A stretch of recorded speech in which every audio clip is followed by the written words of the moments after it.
totally wrong gaming laptop facts everyone still believes. Let's get started.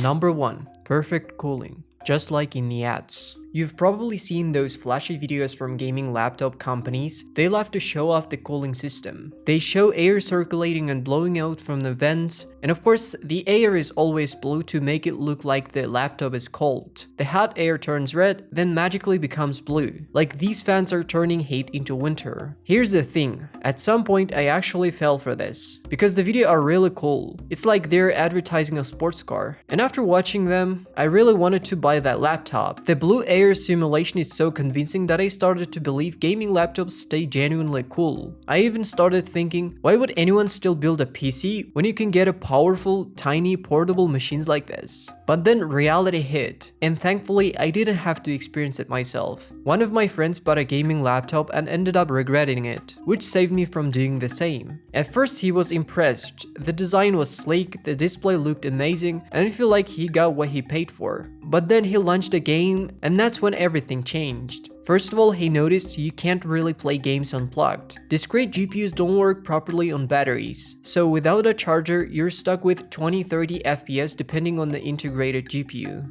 Then once he plugged it in, he faced another problem. Sure, the FPS increased, but the laptop got so loud, it sounded like it was about to take off. And even if you ignore the sound, you can't ignore the heat. It was literally hitting 70 Celsius during gameplay. After that, he called gaming laptops one of the biggest scams ever and ended up building a PC instead. You might think, yeah, but that was back in 2017 when laptops were worse. That would be great if cooling systems actually improved since then, but not in our universe. Gaming laptops are still dealing with the same problem. Sure, some laptops are thinner now. Let's take a look at one of the most popular ones, the ROG Zephyrus G16, designed in 2024. It's praised for being slim and portable, more like a real laptop than a chunky gaming machine. But the fan noise, still loud. The thermals, still hitting 70-80 degrees when gaming. So no, the problem isn't solved, not even close. If you're planning to buy a gaming laptop, don't let those beautiful ad animations fool you. These machines can't stay cool like a desktop or a MacBook. Not because brands are lazy, but because you can't cheat physics. Intel, AMD, and Nvidia chips generate heat, and without a proper, large cooling system, there's no way around it. That's why those commercials totally fake, if you still believe them. Number 2. You can upgrade RAM and SSD anytime. We've all heard it, PCs are way more flexible than gaming laptops because you can upgrade anything you want. And sure, gaming laptops aren't that bad either, at least you could upgrade the SSD or RAM. But then you look at something like a MacBook, can't upgrade anything, you're basically stuck with whatever you buy. Gaming laptop users might say, haha, imagine not being able to upgrade your SSD. Don't be so quick guys, be humble, because the end of upgradable laptops is closer than you might think. And here's why. You probably remember how great it was to replace your old laptop's HDD with an SSD or upgrade from 8GB to 16GB of RAM. Yeah, it wasn't an instant boost like on a PC, but at least you could squeeze out some extra FPS or push your laptop to the limit. That was honestly a great thing about laptops compared to MacBooks. But nowadays, almost no one does that anymore, because gaming laptops already come maxed out. You have to make sure you get everything you need before you buy. Manufacturers are quietly removing upgrade options. Part of it is to make laptops thinner, part of it is to avoid issues caused by people messing around inside. But let's be real, the biggest reason is business. It's just like what happened with smartphones. Before, you could remove the back of your smartphone, take out the battery, and do whatever you wanted. But that wasn't convenient for manufacturers, so they removed that feature entirely. Before, if your battery died, you just bought a new one and kept using your phone. But that hurt phone sales. And yeah, Apple started it, then everyone else followed. Now we are seeing the same thing happen with gaming laptops. They are removing upgrade options to stop people from reviving old devices and to push new sales. Again, it started with Apple and the MacBook, and now all the other companies are copying it. And sadly, it's working. We'll eventually get used to it. Even now, laptops like the Asus TUF Dash, Gigabyte Aero, HP Omen, and others are not upgradable at all. So be ready, upgrading gaming laptops is already becoming outdated just like it did with smartphones. Before we move on, let's take a quick break to talk about something that might actually improve the way you think. Seriously. This video is sponsored by Brilliant.org, an interactive learning platform that helps you master complex concepts in math, science, and computer science in a fun, hands-on way. I've been trying their programming with Python course, and honestly, It's way more fun than any boring coding tutorial I've seen. You don't just read and move on. You solve things as you learn, step by step. There are also courses on circuits, computer science fundamentals, even AI, all super interactive and designed to actually make the concepts click. So yeah, if you're into tech or just want to feel smarter while scrolling, you'll love it. Click the link in the description or scan the QR code on screen to try everything Brilliant has to offer for free for 30 days. And you'll also get 20% off an annual premium subscription if you decided to continue.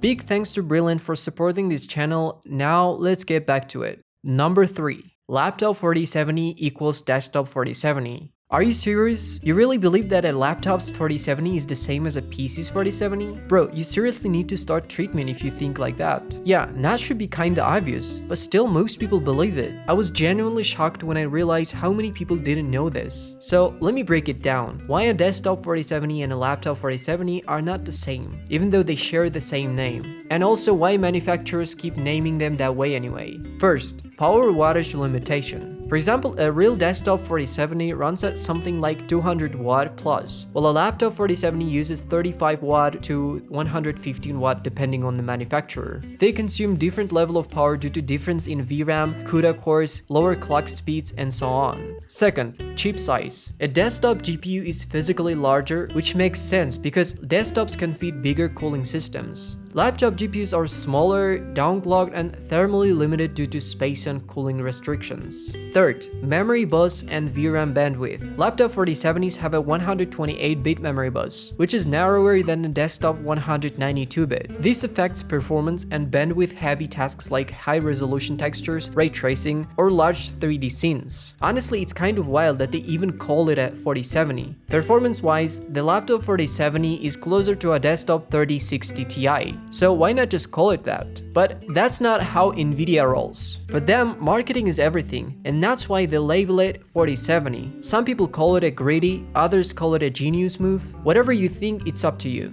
Number 4. Battery life truth.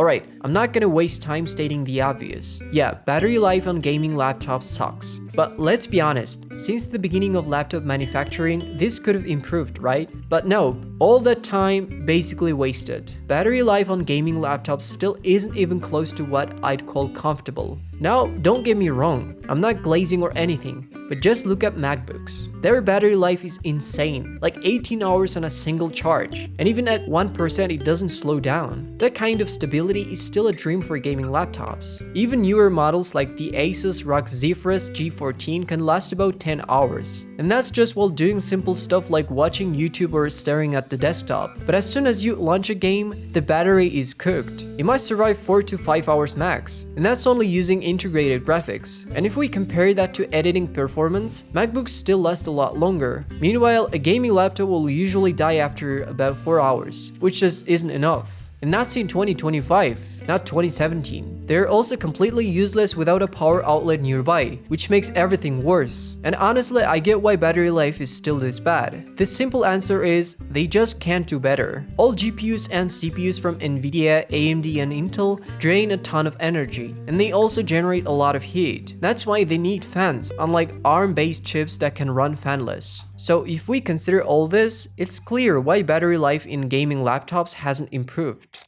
So is it worth buying one? In general, I'd say yes. But here's the thing. If you're a student, a traveler, or working abroad and needed a powerful laptop for 3D programs, coding, editing, etc., and you also plan to game, then yes, it makes sense. But if you're gonna keep it at home just to play video games, then no. At that price, you could build a better PC. And if your only goal is work and you don't care about gaming, then just get a MacBook. Gaming laptops can do a bit of everything, but they come with noticeable downsides, so keep that in mind. If you found the video useful, make sure to subscribe to my channel. I'll leave links to some good laptops models in the description below, and also follow me on Instagram if you want to. I'm working on building it up. Thanks for watching, take care.